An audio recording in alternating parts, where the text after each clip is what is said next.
So I am so happy to have um, two wonderful friends here. And Bokyung, thank you so much for joining us on In Dialogue. I'll say a little bit about you, and then I would love it if you could jump in and say more about your work. Bokyung Kim, you're a queer Korean psychotherapist, and your work centers queer, trans, diasporic Asians, and people of color. Um, you write here that you love trees, full embodied yes experiences. I hope this is one of them. Yeah. Ancestral wisdom, grief work, parts work, somatic creativity, neuroscience. You love being in spaces with therapists and healers who are curious to decolonize and revolutionize the healing space into one that's truly safe for self discovery and relational transformation. That sounds like everything that we we want to talk about and everything we want to do here. Um, Yeah.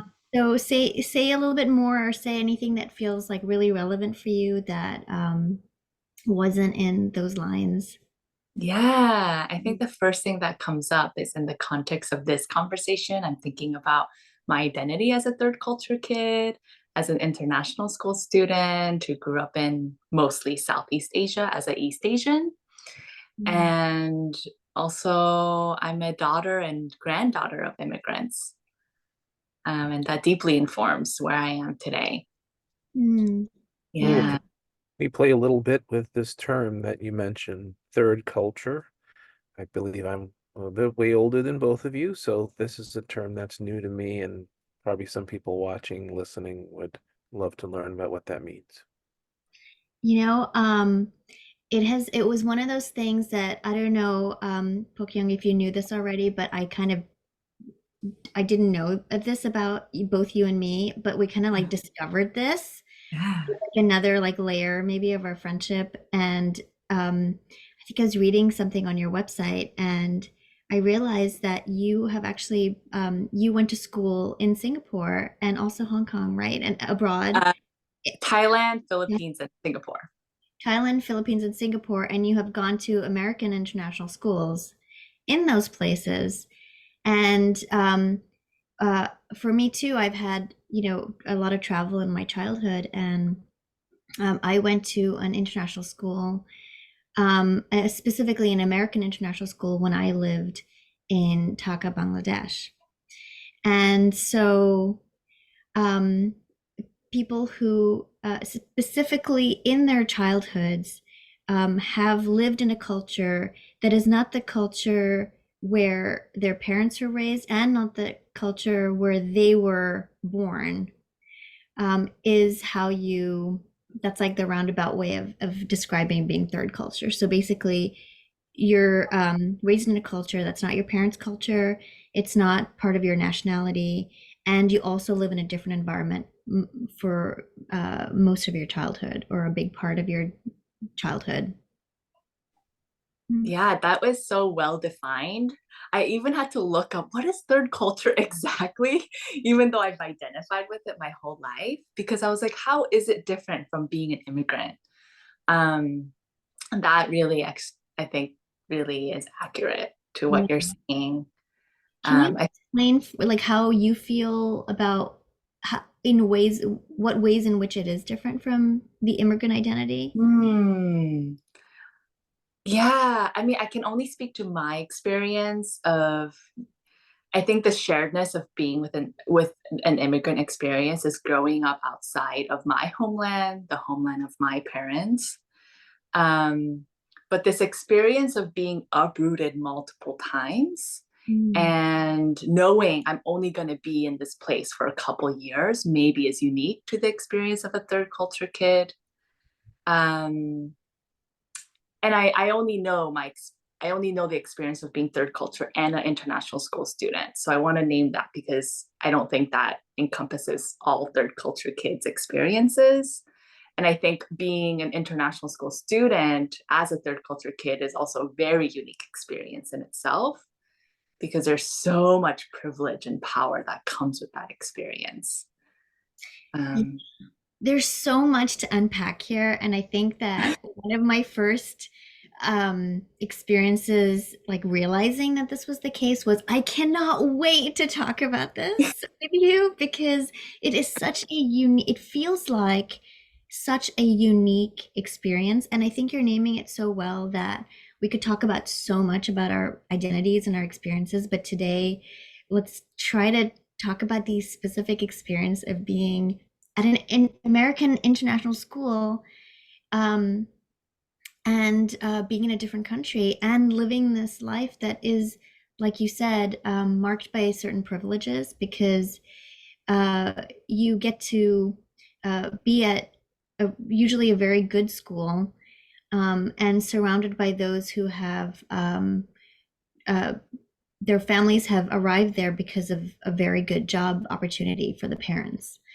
And so often those companies would pay for things, pay for vacations, pay for their homes, subsidize education, and so it's a very different lifestyle than one would even have if you went back to your home country, or if you even went back to America, if that's where you're from.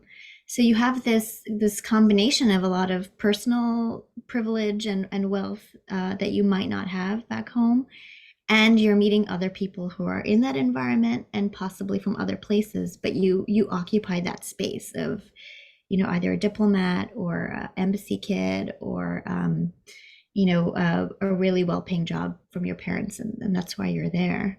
Yeah.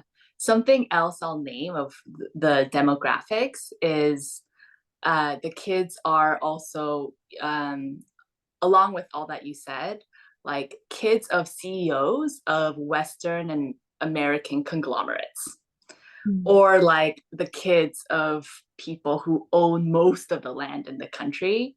Like I'm thinking about my time in the Philippines and how like the wealthiest families that were part of the school were Spanish. And so I'm like, oh, you guys are like the colonizers of this country.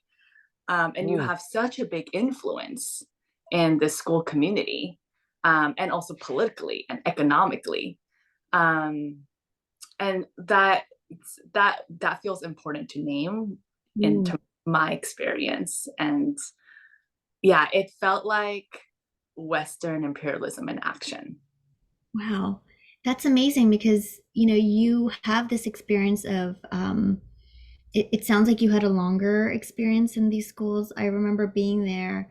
I was in like third, fourth, and fifth grade when I was at international school. Mm. And so my experience was, I had not yet, I think, understood a lot of the dynamics, even though there were social and class dynamics that were happening even within our homes. We had a Mm. lot of people in our homes helping us do things like cook and clean, and we had a guard at the gate, and there were all these, you could see sort of the class structure, but I was not old enough, I think, or didn't have the language to experience that specifically. How did that impact, and when did you realize that, and how did that impact your relationships with these friends or these students? Yeah. Oh my gosh, I can say so much about this.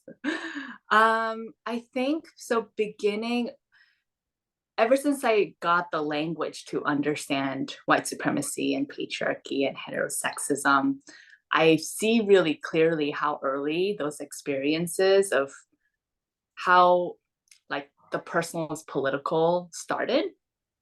And so like so my from first grade until 12th grade, I was in international schools.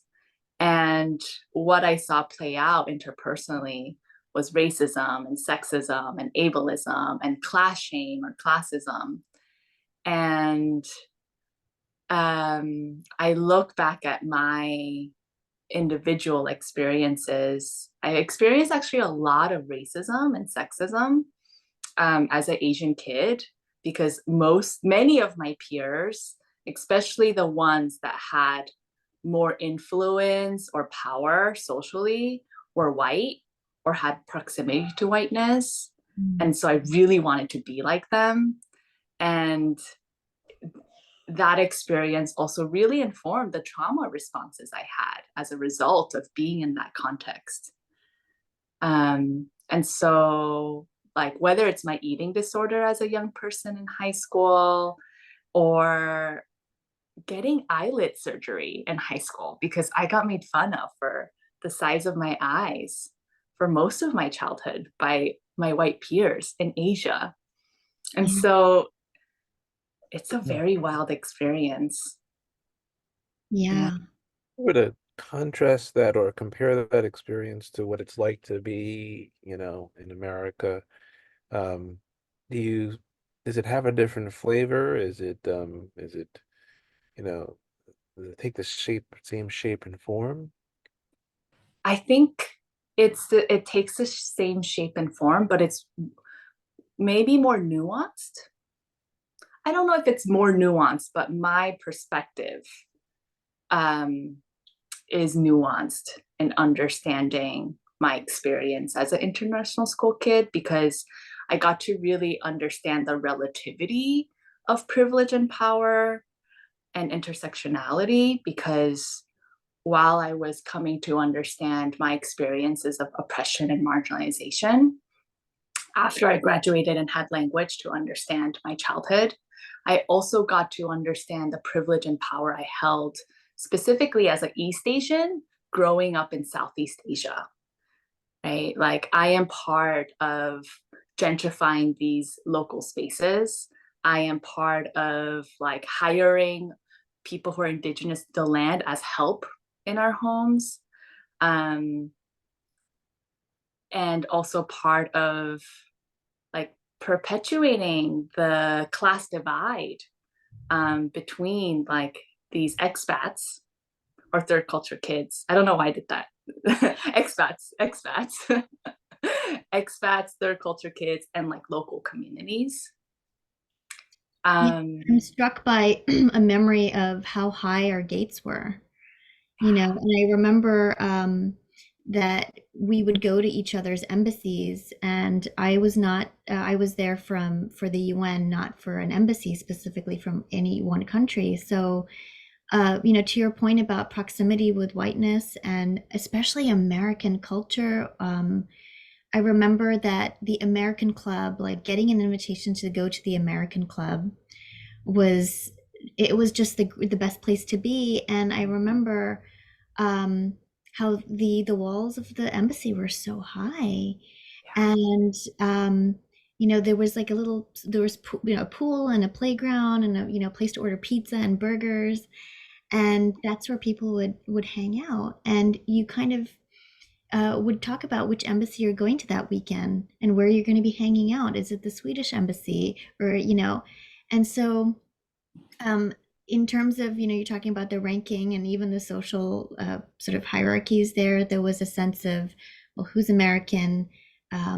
And I think you mentioned something about how people are interacting with each other, and I've noticed a lot about, and I think later, because I didn't think about this when I was there, I remember it impacting me so deeply, but I remember how, especially the girls would um, try to get the attention of the local indigenous, like the young men living there.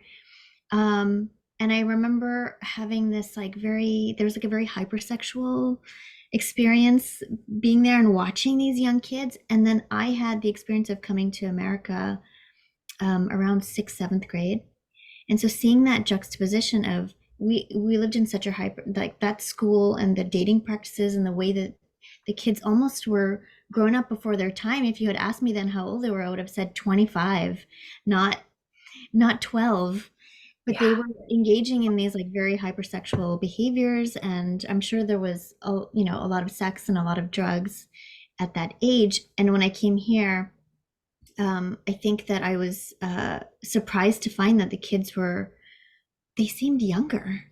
yeah, yes. That is such a like marker, I think, in my experience of the international school experience. The children felt like adults and they acted like adults. Yeah, In yeah, middle school, my peers would like rent out a club on a weekend. It was wild. yeah. This truly sounds like another world. It Mhm. is another world. So help me to contrast that.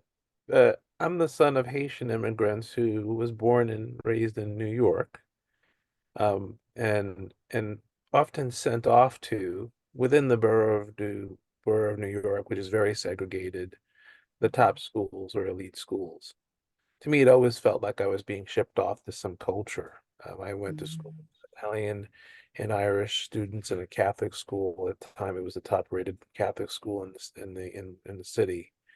Um, and you reflect upon, I'm hearing you both reflect upon these experiences. The gates were so high. This was your normal. Your classmates could rent out a club. This was your normal. And how is that showing up now in the way that you do walk these streets and you do and see the nuances of American culture? Such a good question. Yeah, the first thing that comes up for me is I think I'm very conscious of how I'm occupying any space I'm moving through because I had such a clear experience of being able to move through any space I wanted as a kid who had a lot of privilege and power in the context I was in, like in the country. And so I think I have a lot of consciousness around how I'm gentrifying spaces when I move through New York, for example, or when I'm traveling. I'm thinking about like the intersectionality and complexity I hold in the identities I have with people I'm engaging with, and how I can move through the world with as much respect and care towards the people around me. Wow. So you're aware of the privilege that you had, and it's allowing you to be very aware of your even your privilege now and how you're affecting the world that you're in. Yeah, I must be. I I wish must. the majority culture that's in power in these spaces kind of walk through the streets of the world with that intention. Some do, but most have no idea they've ever had that privilege. You came out of that experience, and out of that experience, you have this strong awareness of. Now, I was a brown kid in 99% majority white spaces. I don't think I did have the feeling of having any kind of privilege or power. Mm, And what drove me academically was the awareness that if unless you got your degrees, you would not be able to hang out with these people. And the only reason why you were in these places because you were pushing yourself and excelling academically. Uh, mm. it just, but it's kind of cool to hear. I want to tell more stories about what those experiences were like because it's interesting how you could have these privileged experiences come out of it and really both of you, I already know this about Sanaa. We both of you have a deep, deep, deep awareness of the impact you're having on the environment, but so many other people who grow up in very privileged experiences do not come out of that with any of that awareness. Yeah, it's deeply concerning. It's deeply concerning. I look at some of my peers now from the schools I went to, and like some of them are like, I stumbled upon one on Facebook. This guy who I went to school in Thailand, who I went to school with in Thailand and also in Singapore. And his profile picture on Facebook was of him in a Confederate flag. Mm. And so which is not surprising at all, given the education we had, right? They were like rooted in colonial education practices. I don't know what it's like now in 2023, but when I grew up, there was like no language, no frameworks, like no support for students of color or talking about systems of oppression and how they play out in our lives. And our specific unique positionality as international school students in the context we were in. Mm. Um, it's super disheartening. And I'm also holding that like during the Black Lives Matter movement in 2020, I experienced an organizing that was happening actually across international schools, like globally. And I was kind of I was a little part of that. I was a part of that movement for a little bit, um, where they were like organizing meetings with faculty and staff to demand like more teachers of color, to demand that their like education curriculum changes and they own the colonial practices that are happening in these schools. So that was like really offered me some hope. And it makes me curious of like with access to so much knowledge with social media, what's happening in these schools where like, yeah. Yeah, I went to those schools at a time when we would listen to a tape deck, you know, Mm. and I remember some of the kids, and some of the kids were um, born in Bangladesh and were later adopted by white parents from America. And so they would have, sort of the latest clothes from the US and, the latest music. And so they would get on the school bus, I remember, and would like hand the tape over to the bus driver. And then we would all be listening to this music that they that they had for the bus ride. And I think it we're talking about this, and as we're talking, I think so many more memories are coming up for me that I knew that I needed to think about them when I had the time and space, because there is so much. A lot of the teachers were American. And I remember some of my teachers were Mormon, and they would once in a while insert, whatever their opinion was um, about something about American culture, about American politics, or even about, I think I remember this one teacher saying something like, um, the only safe sex is no sex, and kind of left it there for like a group of fifth graders, um, and and and then I'm thinking about how there was so much diversity, and at the same time everybody wanted to be American, like very badly. And I remember having that feeling inside of me because I had at that point never been to America. And a lot of the kids, even the ones who were, very rich and local, would be going there and coming back with like all their stuff. And I think that American culture was distilled and made so Mm. potent in these places. It was all the pencils from America and the pencil cases and the Trapper Keeper and the leggings. I mean, this is, it's like in the 90s. Yeah. But it's just all the things like friendship bracelets all up, every arm. And so it was like it was, taking like a little piece of American culture, but sort of exploding it here in this place where it was alive. Like this is what you do. And when are Yeah. you getting this? When are you getting this thing? Yeah, Yeah. and I remember being surprised because I went to a friend's house and I wore my one, bathing suit, and I remember her going to her closet and being like, "Well, I have five or six," and I was really confused because I was like, "You can wear one at a time." I don't understand why you need that. Why? Oh my gosh. The distilled and making it potent is so resonant. I'm not having all these memories come up now. And you are so right. I did not go to the US until I graduated high school. And I remember America was this place that was like amazing. It was like another world. Yeah. And I didn't quite have the language for it, but there was this feeling about America being so great. And I remember like when I was a kid in elementary school, whenever my dad would go on business trips to the States, I would be so excited because he would bring back Nerds candy.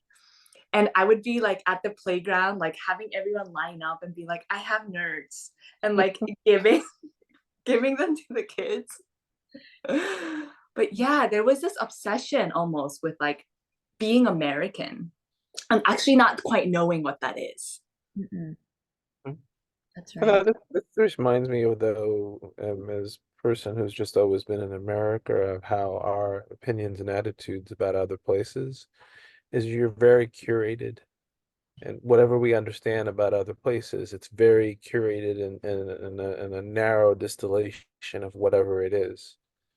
And a lot of in America, if you had the perception from other places that America was the greatest, America from our own perspective usually is we're the greatest.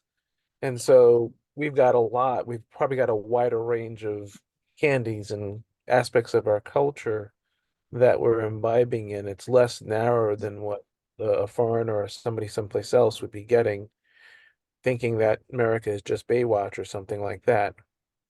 Um, and so lost my way of my thought here, but then the reverse is that when we go to other places, we have these negative misconceptions about other places, that they're not safe. Like I saw a story about China that really the people who went there and did the documentary spent a lot of time with the Chinese people, and then the documentary filmmakers were like, this is nothing like what we thought it was from America. Yeah. Um, but now I'm also thinking both of you and these schools and these posh and these schools that are focused on this narrow distillation of America. America is great, and you've got this hyper focus on a range of pop culture which is not America, and there's hyper focus on trying to and lastly, I remember going to Greece in the 1990s. That's when you guys were in those schools, right? I'm showing you how old I am. And and I didn't understand any Greek television, so the only thing I understood is they kept on playing Britney Spears over and over again. Those original videos with her in the school outfits, and it was the craze in Greece at the time. So even my wife's niece, who was at that age, was watching it, and she was dressing like that, and she was aspiring to being like that. So I almost thought, wait a minute, I have no relevance to this conversation, but I'm realizing I spent some time in Greece, literally seeing a Yeah. little of that piece of this hyper focus on what America has. Until this day, whenever we go back to Greece, because my wife is Greek, we're tasked with bringing over some of those toys, but they're not nerds. They're a lot more expensive now. They're called iPhones and iWatches and American things. Yeah. Mm-hmm. You know, as you're talking, I'm struck by how little um, experience or also the our experience of the local culture, at least for me, was very curated, and it happened maybe on Mm. my family. Um, but certainly we lived in our own space, or we went to visit friends in their very Americanized homes, or decorated by their embassies, so a lot of items from their own countries. um, and there's this sense of not really knowing where you are in space and time. Mm. And I think that thinking about it now, um, and understanding colonization a little bit better, especially understanding like propaganda a little bit better, understanding campaigning, and understanding how, gosh, we just crave identity and what it's like to just, at least for me, this, you use the word uprooted. Um, it's just, it had such a big impact on my identity Mm. and identity formation for me.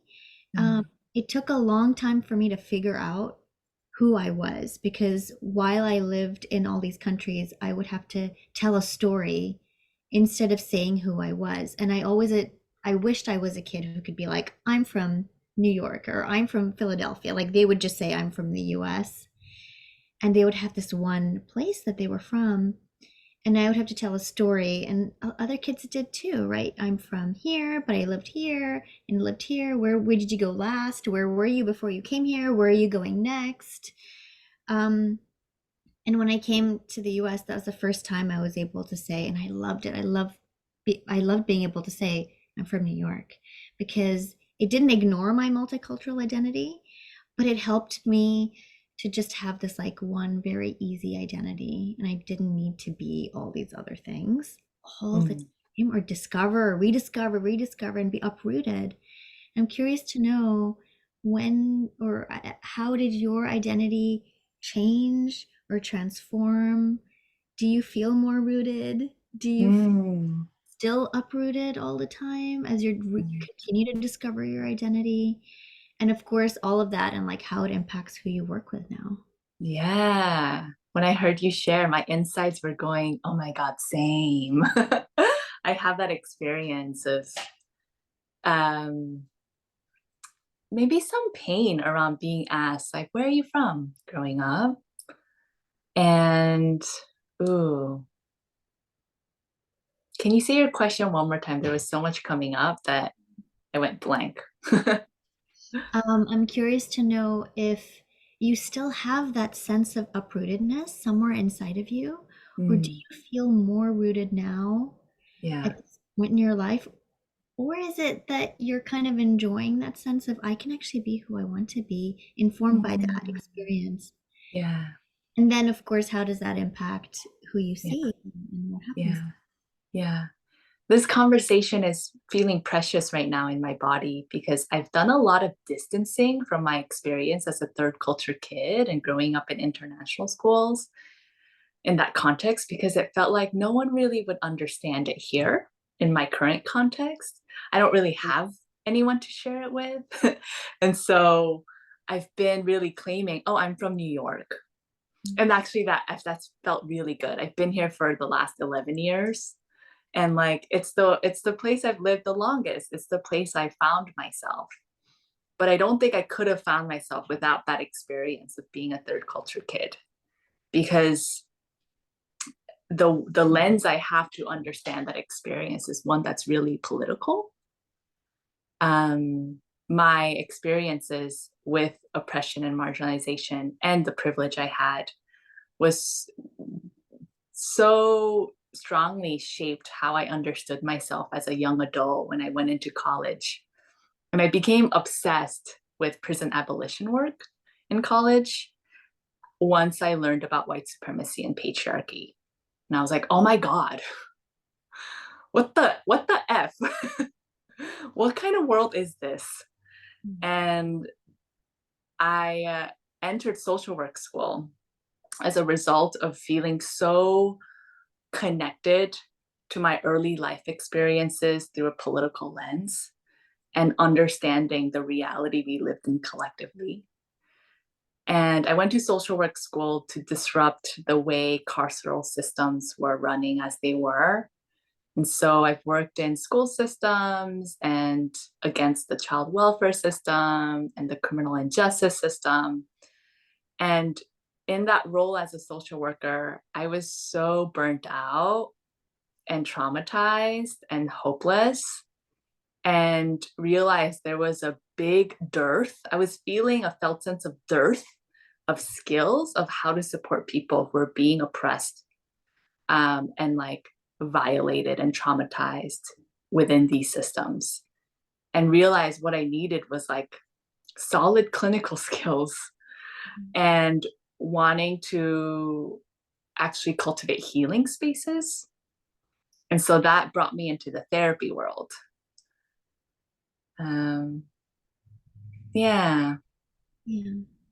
I'm loving that as you express how your journey, how your life leads you to where you are here. Our past shapes our present, our identity. A question in my head I had before, which I feel like is being answered me without me even asking it, is how to both of you coming from where you come from with some of the opportunities that you have turn out to be such cool people and such connected people to all of those things. Back to a lot of times people will come from privilege and never come out of that privilege. And I've known Sanaa for a number of years, and now we have a new best friend here because um you allowed what you were becoming aware of in your mind and your body and your experience and your emotions to drive you toward wanting to learn more, to help more, to gain knowledge. And even just before when you became blank, you still were getting the wisdom from your body.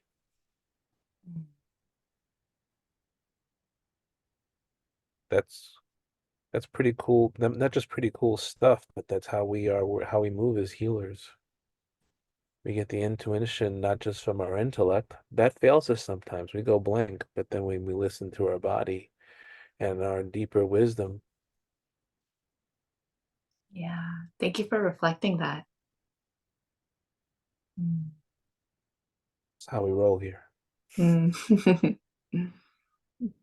Mm. I'm thinking about, I just have this one thing that feels left unsaid for me as we're in this conversation around like, I think the one gratitude I have for my experience as a third culture kid is that I have a nuanced perspective on like globalization of American culture and Western imperialism, and how I grew up in a context where um, that was very American centric. And then actually coming to America, noticing noticing myself becoming really US centric. And so, Fritz, when you were talking about like a lot of the narratives people will have about places outside of the US, I found myself feeling that way about the very countries I grew up in. Like a couple years ago, I was thinking about traveling back to Asia with a partner of mine. And I remember having these feelings come up of like, oh, but it's dangerous there.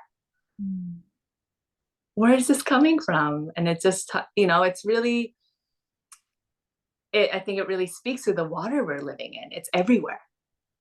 The water of white supremacy, US centrism is really everywhere. Yeah. I appreciate and love your perspective and your capacity to explain these really complicated ideas that it feels like truth to hear. Mm. When I think about my experience, what I miss is there was a sense of connection, or this idea that we're all in this like one experience together. And um, when I think back, I think about, well, that was a very enclosed experience, that didn't do justice to what we were not necessarily learning, at least not at my age. We were not learning about what was going on locally. Um, but I find myself wanting to create these communities of rich connection now. And I think that that experience gave me that gift of you and a group of people get to have this rarefied, connected experience that nobody else has. And Mm. how wonderful to be able to do that. And so I think that that's something that I've always wished for and wanted. And whenever, even when I wasn't living there or having an international school experience, I would travel with my dad whenever possible and would visit, you know, go to like a dinner party with, with his colleagues. And there's this deep sense of they're doing humanitarian work in a specific country, the sense of like we're in this foxhole together, and, Mm. and wanting to really work hard on that camaraderie and the companionship and how do we be together, and we're working on something together. And um, I I remember that in my body, the sense of how can we Mm. be together. And I think that this conversation is helping me with, well, this is how we do it. We talk about our experiences, we create new beautiful experiences together, and that it's sort of left me with this desire to want more of that. Mm. And I'm feeling it as I create spaces like that in my life also. Yeah, I love that. I'm thinking about our shared desire for connection and community and creating those kind of spaces. And I'm also thinking about the differences in our experiences that has led us to that, to being here. For me, I felt such loneliness growing up in these spaces.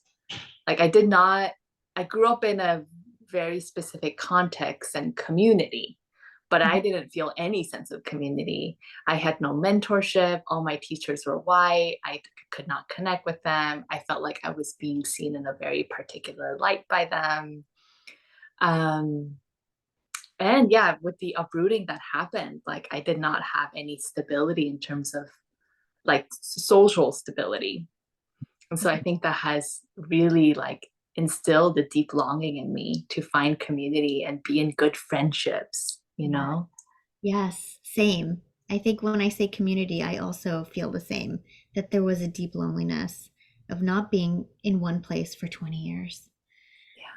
Right? And yeah, the community was like the perception of community versus like the deep connection of like let me show you how to cultivate friendship. Yeah. Mm. Yeah. There's something to now being able to decide how you curate the narrative of your identity. We get Mm. to do that. Um, and going back to someone born and raised in New York, really Brooklyn. I live in Staten Island, but when people ask me where you live, I always tell them Brooklyn because my identity starts there. But I also have fun now going with a more complicated narrative that doesn't is not so simple as saying I come from America or from the US. I like getting into the narrative, which because I never had to. I never had that uprooting like you both had. Um, and I've also gone through those periods of just saying something simple because that made the conversation go quickly. But really, who are we? We're humans on a small planet in this galaxy. And I love starting, especially at the social event, the conversation with that because what are we all asking when we're asking where people are from? We're asking something so we can connect to them. Mm. So Mm. what do we start with? I'm warm and my heart's beating and I belong to the human race amongst others. And then people go, Fritz, you're really going left. And I go, thank you. I appreciate it. Mm. Yeah, it's interesting to hear you say that. What happens in my body is this like centering of my spirit as I hear you orient to that way of connecting and who we are or who you are. Yeah. I'm curious to know because this is usually the place we land in on the InDialogue podcast, which is, you know, if you were to want to guide, lead, teach something to a therapist who's listening and who wants guidance that is not therapy school guidance, Mm. about how to be in the world, how to be with their people, how to be with the clients, how to be on their own healing journey. What feels most important for you to share about what you've learned? What a big, juicy question. Ooh, I think the word trust comes up.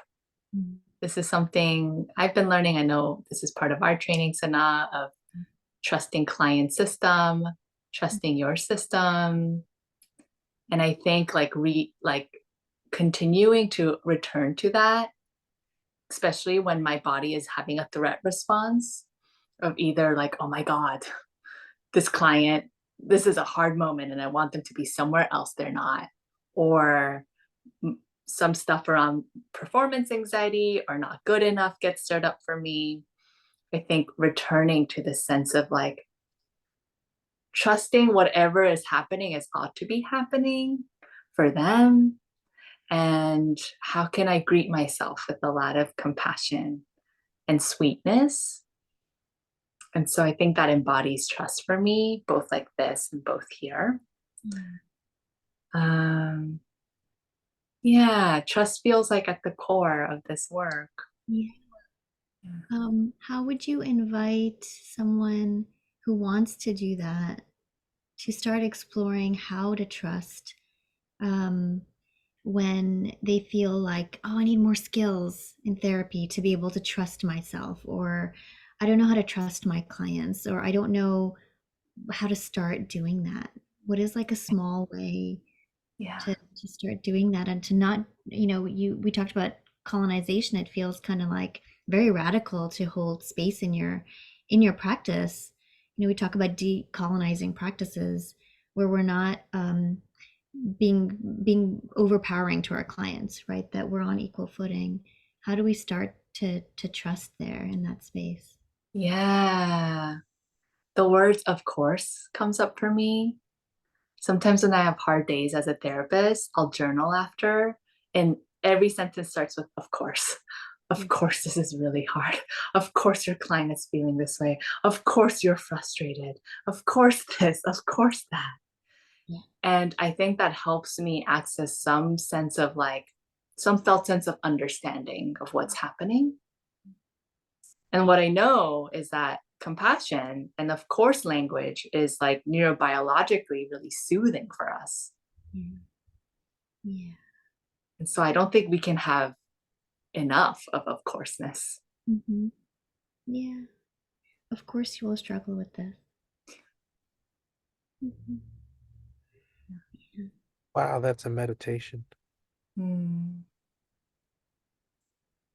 of course. Mm. Yeah. Bokyung, I feel like we could talk about this forever. Yeah, Yeah. yeah. This is so lovely. Yeah. Maybe you can come back at some point and we could talk more. I would love that. I Yeah. would love to see more of Fritz. Here I am.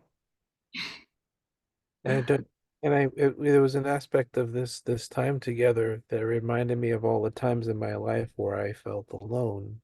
Mm. And when we have conversations like this, wherever you were in the world, whenever I was feeling alone, it's kind of cool that fate has brought us together. And so Yeah. it will again. Mhm. Mm. Reminds me that so many of us journey travelers, wherever we are in our life, if we stay on a path of trusting our system, of trusting sometimes the opportunity that fate brings us and working with it, we'll create community. And then when asked, where are you from, Fritz? I'm from a community of really cool people, Mm. trusting and following their systems and are doing great things in this world. Mm. You are orienting me to a new way of introducing myself. I love that. Yeah. Mm. An honor and a pleasure to meet you. Such a pleasure. This was wonderful. Yeah. Thank you. Thank you so much.